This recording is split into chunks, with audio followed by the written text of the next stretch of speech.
جی ایک آدمی ایک سوال کرے، میرا خیال ہے قانون یہ بنا ہے. ہاں لے لیں، یہ لے لیں تاکہ ریکارڈ ہو جائے آپ کی آواز. جی اب ربیع الشریف کی آمد ایک سلسلہ چل پڑتا ہے کہ کیا صحابہ اکرام کے زمانے میں یہ میلاد شریف منایا گیا، اور آپ جو یہ سجاوٹ وغیرہ کرتے، جھنڈے ونڈے لگاتے ہیں، تو اس سے بہتر ہے کسی غریب بیٹی کی شادی کرا دی جائے تو یہ ہوگا اس سلسلے میں. چلیے بیٹھیے، آپ تشریف رکھیے. ماشاء اللہ. سب سے پہلے تو یہ طے کر لیں کہ بھئی کسی صحابی نے کیا ہو تو ہم کریں.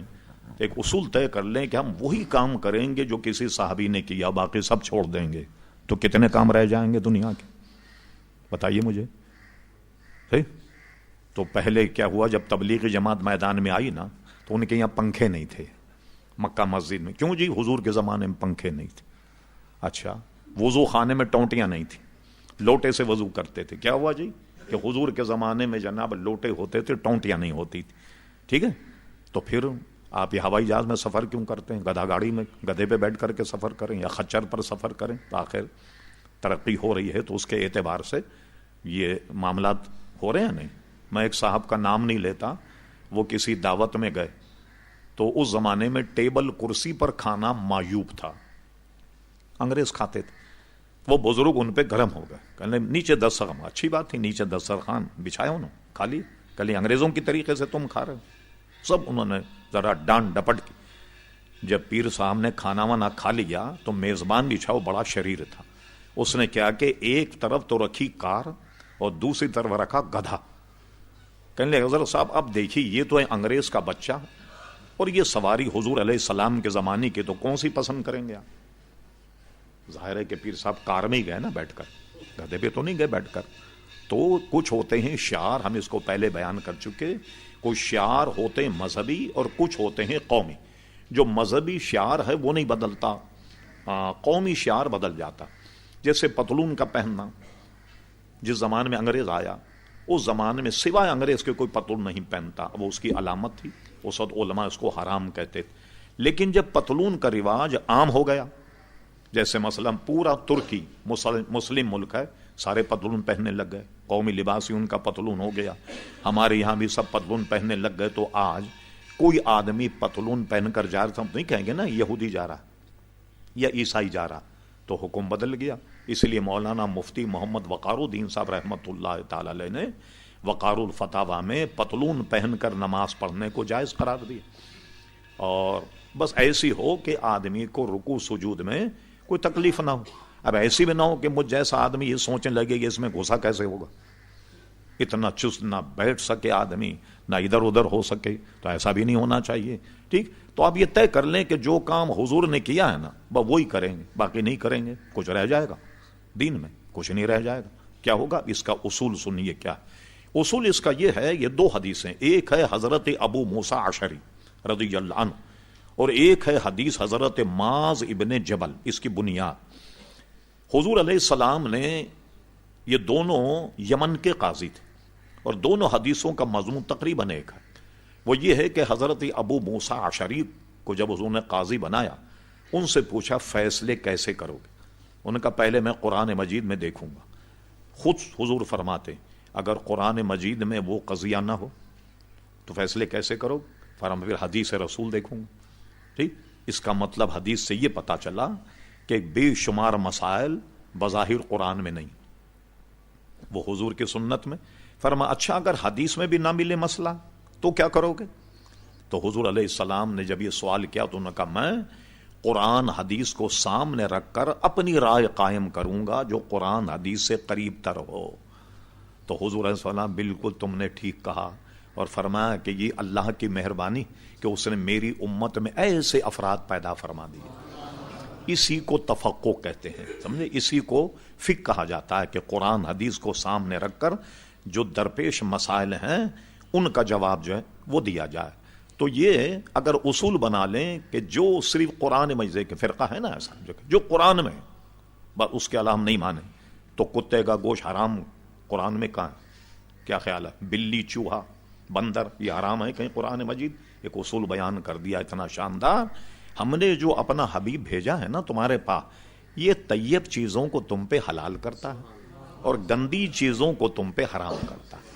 اور کتاب الاعتصام مشکا شریف میں یہ میرا حرام کیا ہوا بھی حضور فرماتے ویسا ہی حرام ہے جیسے اللہ کا حرام کیا ہوا. ٹھیک ہے, اللہ کے نائب ہیں نا, اطیع اللہ اطیع الرسول. تو اب آئیے, تو آپ کہیں جی صحابہ نے تو یہ نہیں کیا تھا. اچھا, اب میں آپ سے پوچھوں بنیاد, یہ محفل میلاد میں ہوتا کیا ہے؟ ذرا آپ ہی کے منہ سے میں سنوں, کیا ہوتا ہے صاحب جی؟ حمد و ثنا ہوتی ہے نا. اچھا, حضور علیہ السلام نے حضرت حسان ابن ثابت کو ممبر شریف پر بٹھایا اور دعا کی اللہ تعالیٰ روح القدس کے ذریعے ان کی مدد فرما. ایک حدیث میں کہ حسان اپنے کلام کو سناؤ, اللہ تمہارے منہ کو نیچا نہ دکھائے, اور وہ حضور کی نعت سناتے. تو اگر یہ نعت سنانا میلاد ہے تو یہ تو حضور کے زمانے میں ہوتا تھا. اور صحابہ کرام علیہم رضوان تو حضور کا ذکر و اذکار کرتے تھے, تو میلاد میں اگر حضور کا ذکر و اذکار ہوتا ہے یہ بھی تو محفل میلاد. اب آپ کہتے ہیں جی جلوس نکالنا. جب حضور علیہ السلام مدینہ شریف گئے, چند دن آپ نے قباء شریف میں قیام فرمایا. یہ حدیثوں میں, تفسیروں میں, سیرت کی کتابوں میں نہایت ہی وضاحت کے ساتھ یہ واقعہ موجود. اہل مدینہ جہاں سے قافلے آتے ہیں نا قباء سے, اس کے راستے میں کھڑے ہوتے, انتظار کرتے. جب سورج غروب ہو جاتا تو فرماتے نہیں آ, اپنے گھر چلے جاتے. تو جس دن حضور علیہ السلام تشریف لائے تو اہل مدینہ نے پورا جلوس نکال کر حضور کا استقبال کیا, اور چھوٹی بچیاں جو ہیں انہوں نے وہ نعت پڑھی, طلع البدر علینا, یہ والی نعت انہوں نے پڑھی. تو حضور علیہ السلام کا استقبال تو انہوں نے جلوس سے کیا. ایک بات یہ جو احمق کہتے ہیں نا کہ صاحب وہ تو پوری صحاح ستہ میں دکھائیے کہ جلوس یہ میلاد النبی. ٹھیک, اب صحاح ستہ کسی نے پڑھی نہ ہو تو اس کو کیا دکھایا جائے؟ کسی شخص نے خوب کہا تھا کسی زمانے مولانا لہجے میں کہ علم سیکھا پر دینداری نہ آئی, بخار آ گیا مگر بخاری نہیں آئی. صحاح ستہ کی کتاب ہے مشکا شریف. مشکا شریف میں علامہ امام ترمذی نے حضور کی سیرت پر ایک باب باندھا, جو کہتے ہیں نا کہیں نشان نہیں. آپ کو تعجب ہوگا, اس باب کا نام صاحب مشکات نے میلاد النبی رکھا. ترمذی شریف میں باب ہے اس معاملے پر کہ میلاد النبی, اس کے بعد حضور علیہ السلام کی سیرت پر انہوں نے کلام کیا. ٹھیک ہے, تو آپ یہ دیکھیے کہ وہ لوگ کہتے ہیں جی اس کا کہیں ثبوت نہیں, بالکل احمق لوگ ہیں. اچھا, یہ نہیں بلکہ انہوں نے بیچاروں نے اپنی بھی کتابیں نہیں پڑھی, اتنے معذور ہیں کم وقت. اب آئیے پورے طریقے سمجھ لیں. یہ حدیث شریف کے 2 چینل ہیں پورے ہندوستان میں کہ سند حدیث ہندوستان میں کون لایا. ایک تو چینل ہے ایک شاہ ولی اللہ مہدی دہلوی کا, ان سے سند میں وہابی, دیوبندی, بریلوی, جتنے بھی لوگ, یہ 2 سے حدیث کی سند ملتی. ایک ہے شاہ ولی اللہ مہدی دہلوی اور ایک ہے شاہ عبدالحق مہدی دہلوی رحمۃ اللہ علیہ. شاہ ولی اللہ مہدی دہلوی کی کتاب جو ہے اس میں موجود ہے در السمین فی مبشرات نبی الامین, یہ ان کی کتاب ہے عربی میں. وہ لکھتے ہیں کہ میرے والد گرامی ہر 12 ربیع الاول کو محفل میلاد کرتے تھے. یہ شاہ ولی اللہ صاحب لکھتے. تو ایک دن جب ربیع الاول کی 12 تاریخ آئی تو میرے والد کے پاس پیسے نہیں تھے. ان کے والد تھے شاہ عبد الرحیم مہدی دہلوی.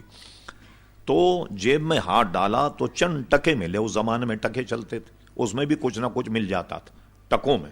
آج تو فقیر کو 1 روپیہ دو تو آپ کا چہرہ دیکھے گا اگر کمبخت کس بخیل سے پالا پڑا. 1 روپیہ دے رہا, اس لیے 1 روپیہ کا کچھ آتا ہی نہیں. کیا دیں گے آپ؟ فقیر کو بھی 1 روپیہ نہیں دے سکتے بھائی.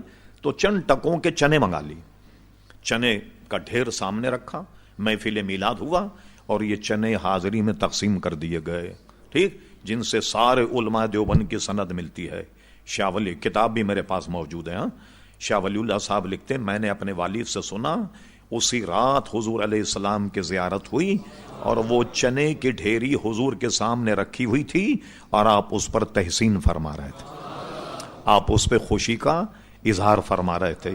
یہ تو شاہ ولی اللہ نے لکھا, مہدی دہلوی صاحب نے. اب آئیے دوسرا چینل, آئیے دوسری سند ہے شاہ عبدالحق مہدی دہلوی رحمۃ اللہ علیہ. یہ آج کل کے بزرگ نہیں, شاہ عبدالحق مہدی دہلوی رحمۃ اللہ علیہ کا وصال ہوا ہے دہلی میں 1052 ہجری میں. الحمدللہ میں 2 مرتبہ دہلی گیا اور بسیار تلاش میں نے ان کے مزار پر جا کر فاتحہ پڑھی.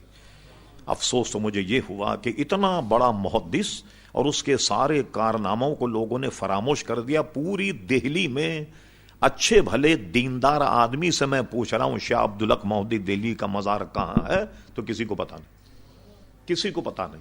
پھر میں بریلی شریف جب گیا, وہاں کے بہت بڑے مفتی تھے قاضی عبدالرحیم صاحب, 3-4 دن پہلے انتقال ہوا, 3-4 سال یا 2 سال پہلے, اللہ غریق رحمت فرمائے.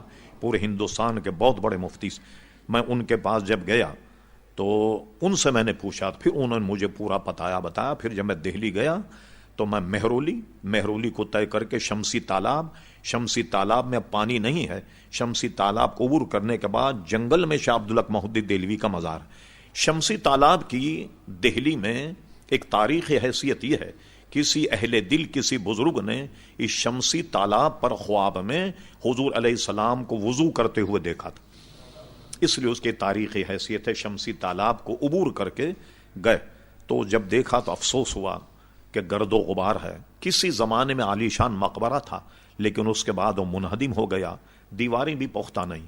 پھر اس کے بعد دوبارہ جب میں غالباً شاید 91 یا 92 میں گیا تو کسی صاحب نے وہاں اچھا سفیدی اور مرمت کر کے صفائی ستھرائی کا انتظام کیا ہوگا. تو شاہ عبدالحق مہدی دہلوی کا میں نے ذرا سا تعارف کرا دیا.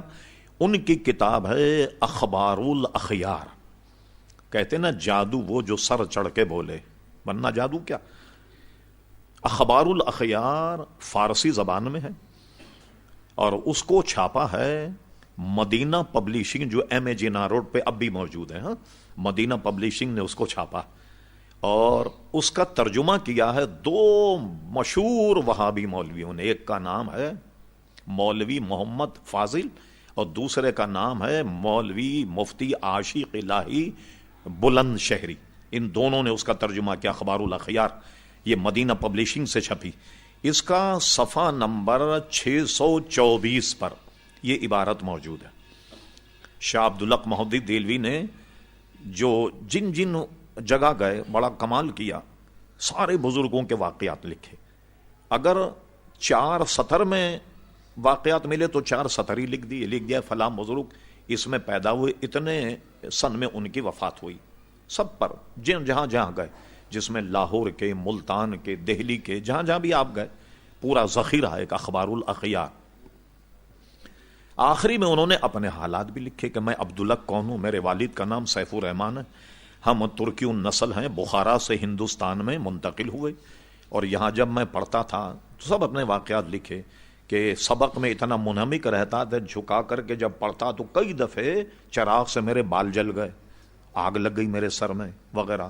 میں اتنا اپنے سبق میں منہمک رہتا. سارے واقعات لکھنے کے بعد آخری میں اللہ کی بارگاہ میں التجا کرتے, کہتے ہیں اے اللہ تبارک و تعالی, عبدالحق کے پاس کوئی عمل ایسا نہیں جو تیری دربار میں پیش کرنے کے لائق سمجھے.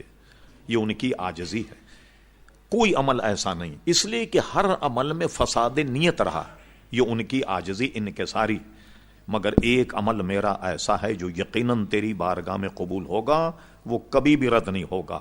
حالانکہ شاہ عبدالحق مہدی دہلوی اتنے بڑے محدث ہیں, یہ لکھ سکتے تھے. جب میں ہندوستان آیا تو مسلمانوں کی زبان فارسی تھی, تو میں نے مشکات شریف کی بڑی ضخیم شرح لکھی, اشرۃ اللمات فی شرح مشکات, یہ زبان فارسی میں. اسی طرح فارسی میں کئی کتابیں, مثلا اس زمانے میں فارسی میں حضور کی سیرت پر کوئی کتاب نہیں, بڑے ضخیم 2 جلدیں مدارج النبوت کے نام سے فارسی میں شاہ عبدالحق مہدی دہلوی نے لکھی. آدمی جب کوئی کام کرتا ہے تو یہ سوچتا ہے کہ بھئی یہ ذخیرہ میں قیامت کے لے جا رہا ہوں. کہتے اللہ تعالیٰ میں نے جو حدیث پر کتابیں لکھی ہیں وہ میں تیرے دربار میں پیش کرتا ہوں جو میری نجات کا ذریعہ ہو جائے. میں نے بزرگوں کی سیرت پر اخبار الاخیار لکھی, یہ قبول فرما لی, یہ ذریعہ نجات ہو جائے. کچھ اور پیش کرتے, مشکات شریف کی شرح پیش کرتے, کچھ نہیں. انہوں نے کہا میرے پاس تو نجات کا کوئی ذریعہ نہیں, ہر عمل میں فساد نیت رہا. مگر یا ارحم الراحمین, عبدالحق کا ایک عمل ایسا ہے جو یقیناً تیری بارگاہ میں قبول ہوگا, اور وہ یہ ہے کہ میں محفل میلاد کے وقت کھڑے ہو کر سلام پڑھتا. لائیے آپ, میرے تو کتب خانے میں موجود ہیں کسی وہابی سے منگوائیے، تمہارے مولویوں کا ترجمہ ہے، اور اس کو مدینہ پبلشنگ نے چھاپا، اور جناب وہ میرے پاس موجود ہے، اور صفحہ نمبر 26 اس کا نکالیے، 624 صفحہ نمبر، اس پہ شیخ محق نے یہ لکھا۔ اب سنیے نتیجہ، یہ بتائیے آپ، ایک عدالت میں مقدمہ چل رہا ہو اور گواہ آئے، جی آپ نے دیکھا ہے جو گواہی دی؟ آپ نے کہا نہیں، میں نے زید سے سنا ہے۔ زید کو کورٹ میں بلایا گیا، زید صاحب یہ آپ نے واردات کا موقع دیکھا ہے؟ انہوں نے کہا جی میں نے بکر سے سنا۔ یہ بکر صاحب کو بلایا، بکر صاحب کہتے ہیں بھائی میرے سامنے تو ایسا کوئی واقعہ نہیں ہوا، اب مجھے بتائیے اگر گواہی میں ایک آدمی کراس کوشچن جس کو کہتے ہیں، اس میں اگر لاجواب ہو جائے تو مقدمہ ثابت ہوگا؟ نہیں ثابت ہوگا۔ اب کوئی آدمی اپنے آپ کو محدث کہے اور حدیث پڑھا ہے، اور اس کی حدیث میں 2 مشرک آ جائیں، حدیث سند کا کیا بنے گا؟ کیونکہ میلاد شریف منانا تو شرک ہے نا۔ شاہ ولی اللہ محدث دہلوی مشرک ہو گئے، ان کے والد شاہ عبد الرحیم صاحب بھی مشرک ہو گئے، شاہ عبدالحق محدث دہلوی بھی مشرک ہو گئے۔ اب بتاؤ تمہاری سند کا کیا بنے گا؟ جس کی سند میں کوئی مشرک آ جائے تمہیں تو حدیث بیان کرنے کا حق ہی حاصل نہیں۔ بھائی کیوں بے وقوف بنا رہے لوگوں کو؟ تمہارے تو سند میں امام بخاری تو بہت بعد میں آئیں گے، دونوں مشرک آ گئے تمہاری سند میں، اس لیے ان کا قول بالکل غلط ہے۔ اور میں نے حدیث کو بتا دیا آپ کو، اور یہ اصول نہیں کہ جو بھی حدیث اور قرآن میں ہوگا وہی ہم مانیں گے۔